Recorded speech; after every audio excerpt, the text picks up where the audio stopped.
Hello, everyone. Welcome to another snippet here on In His Will. I'm so glad to see you and so glad you could join me all here. I'm going to ask you if you would hit that button down below, the like button. It helps the channel to get out to more people. It's distributed to more people in that way, and we want everyone to hear these messages. The other day, we had a snippet about simplicity. And as I was reading and looking up in the writings about simplicity, I came on another one that I thought was um, uh, amazing, really. It's a very short little snippet, but what it relayed was uh, huge. It's quite a big deal. It is from October the 3rd, 1906, and it's from volume 7. And of course, it's Jesus speaking to Luisa about simplicity.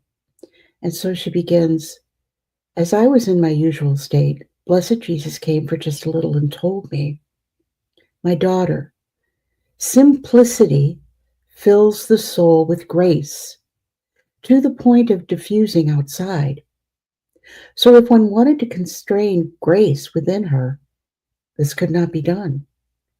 In fact, just as the Spirit of God, because he is most simple, diffuses everywhere without effort or strain, but rather naturally, in the same way, the soul who possesses the virtue of simplicity diffuses grace to others without even realizing it. Having said this, he disappeared. Short little reading, but says a lot, says so much. He said, simplicity fills our souls with grace to the point that it's diffusing, it's overflowing, it's coming out of us. And he said, even if you wanted to constrain the grace, it couldn't be done because your soul is full of it. It must come out. It's not going to stay there. It's not going to stay there pointless and useless. It must come out. It cannot be constrained. In fact, just as the Spirit of God, because he's so simple, diffuses grace everywhere without any effort. It just comes out of him. It's just, he is grace. His love is grace. His essence is grace. He's constantly shedding his grace. His grace just comes down on us. And when we live as simple souls, it fills our soul. He really um, he really connects this simplicity to the fullness of grace. And when we think about the fullness of grace, who do we think of? What do we think of when we think of full of grace? I think of the Blessed Mother. I think of her being full of grace. And when we look at her life and the simpleness of her life, the simpleness of her being, the simple words that she gives to us now, the simple words that she used, that the very few words that we have are in scripture, and the words that she brings to us now, very, very simple words. Beware if you hear messages from the Blessed Mother that are complicated. Beware. The Blessed Mother speaks very little and very simply. She did at Fatima. She did at Lourdes. She did at La Salette. She did at Garabandal. She speaks very little and she speaks very, very simply. But he says the Spirit of God, because he's most simple, diffuses everywhere without effort or strain, but rather naturally. It just naturally comes out of him. It's just naturally part of his essence, of his being, is grace. We have to receive grace from him. We don't just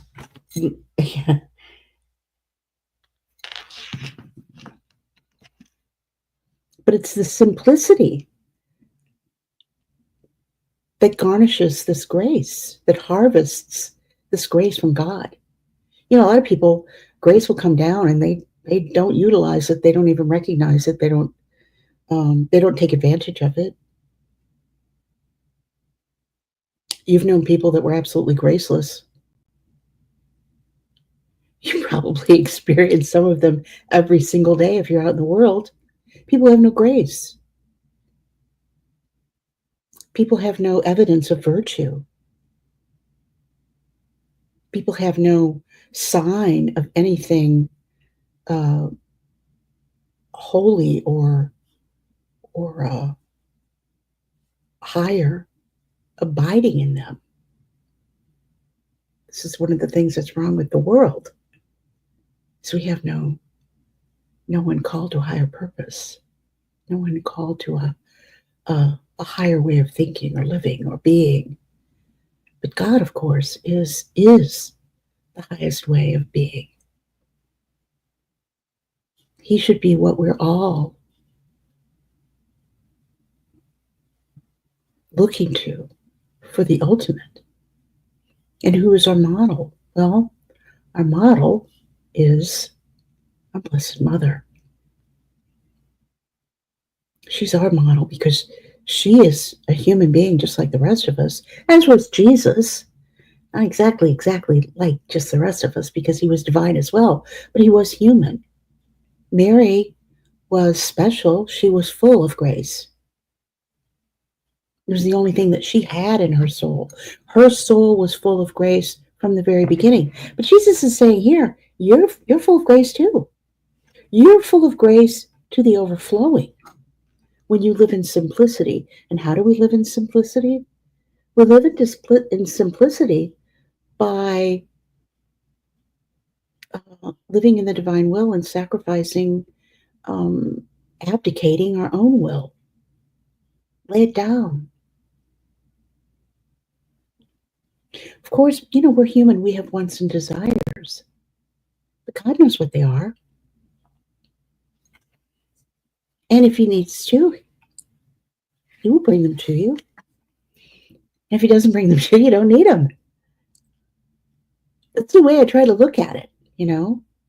There are things that I desire. There are things that I would love to see happen in my life, but, you know, if they don't come, then I guess God has a different plan. Because if we're living in the divine will, our lives in the divine will manifest those things for us. Jesus manifests things for us. You know, he says, I have lived all lives perfectly, and they're suspended in heaven. Hello. Those are future events. They're eternal events, really. I've talked about this before. But we must live in love, and we must live in grace. We must live in forgiveness. If there's anyone that you haven't forgiven, please, please, please address that. I've had many things hurt me in my life. Many people hurt me in my life. And I can honestly say there is not one person that I have not forgiven. And I've had some people do some pretty bad things, but I've forgiven. I've forgiven for myself. I've forgiven for them. And I've forgiven to be in alignment with God. Who am I to judge? Maybe if I had lived under the circumstances that some of those people had lived under, I would do worse. I don't know what motivates people. I don't know what kind of wounds or pains they're carrying around. We're very quick to judge. We make it very complicated. Oh, I can't forgive them. They never asked for my forgiveness. Well, it's beautiful if they do ask for forgiveness because that means their soul is healing. they're recognizing something. Someone asking for forgiveness is a beautiful gift for themselves and for you, because you have the ability then to say, I forgive you. I forgive you in love.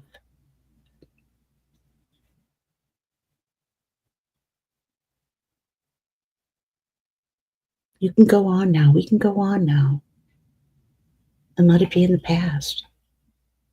Now, maybe you want to, stay in relation with that person. Maybe not. Sometimes that's not a good idea. But maybe it'll restore a relationship that's been destroyed, wounded.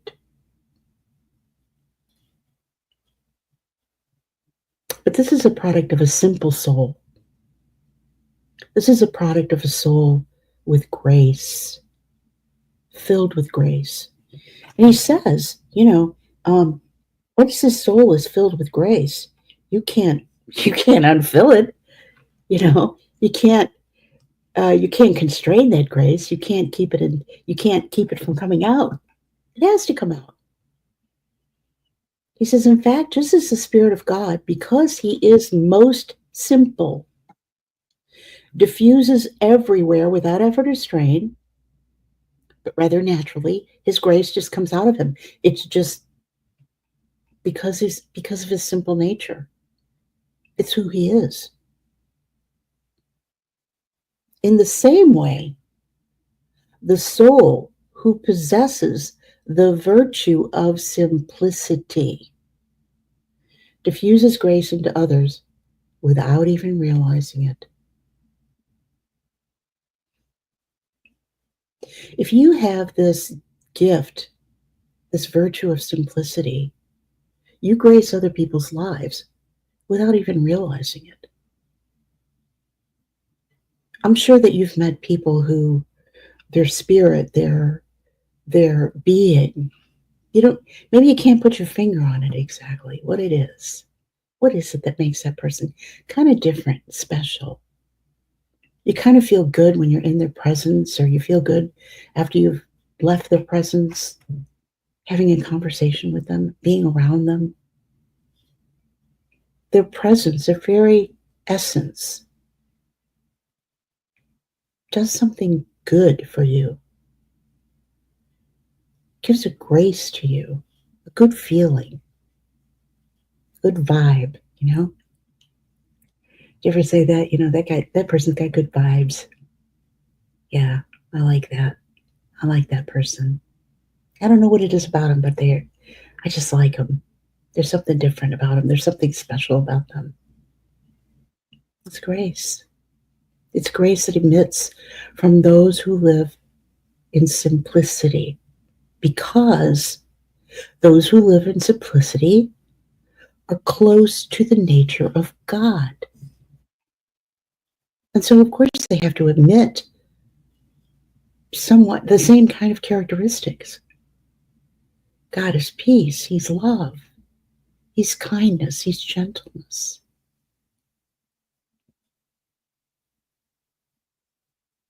He's courageous. He's patient. He's all those things. And that's what grace can give us. And the spirit of simplicity, the virtue of simplicity, is really kind of a simple way to get it, isn't it? No pun intended. I think one of the greatest roads to simplicity is gratitude. If we have gratitude, simplicity follows more naturally, more easily. In this world of get more, be more, have more, do more, how grateful are we for what we have? God says, I'll give you more. You're not even grateful for what you've got now. I gave you everything you need. Do I hear a thank you? Do I see gratitude? Do I see appreciation for what I've done for you? I've given you health or wealth or family. I've given you a good mind, a healthy body. I've given you good friends. I've given you good relationships. I've given you a good marriage or children or whatever it is that you have been graced with. How often do you thank God for that? Are we asking for more? More, more, more. Gimme, gimme, gimme. We live in kind of a gimme world. Gimme, gimme, gimme. So I just thought this was a beautiful reading and very, very succinct words. This is another thing about God. He always speaks it's amazing how much he can say in very few words when Jesus comes and talks to Luisa. Sometimes he says a lot, but if you break it down in these longer paragraphs that we have in the writings, we're getting just new concepts in every paragraph, in every bit of writing. And they're simple, very simple. So I was glad that I could share this with you. And I hope that this is something that resonates with you and that you can kind of think about and meditate on. All these little snippets, pray over them and meditate over them. Look them up. And they're always in the description. I tell you at the beginning of every video. Look them up and just sort of pray over them, meditate over them, read over them, and take them in. It's so rich. There's so much for us to learn about how to be, how to live. Isn't it wonderful to have sort of, a giant instruction manual about, well, here's a clue, be simple.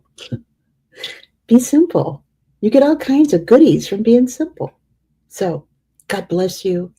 Thank you for watching. Thank you for subscribing. Thank you for all your beautiful comments. You have no idea what they mean to me and how encouraging they are for me to keep going and for me to keep doing these snippets, these videos. I appreciate everything that you do. Some of you contribute financially, which helps me out tremendously. I call this my very expensive hobby.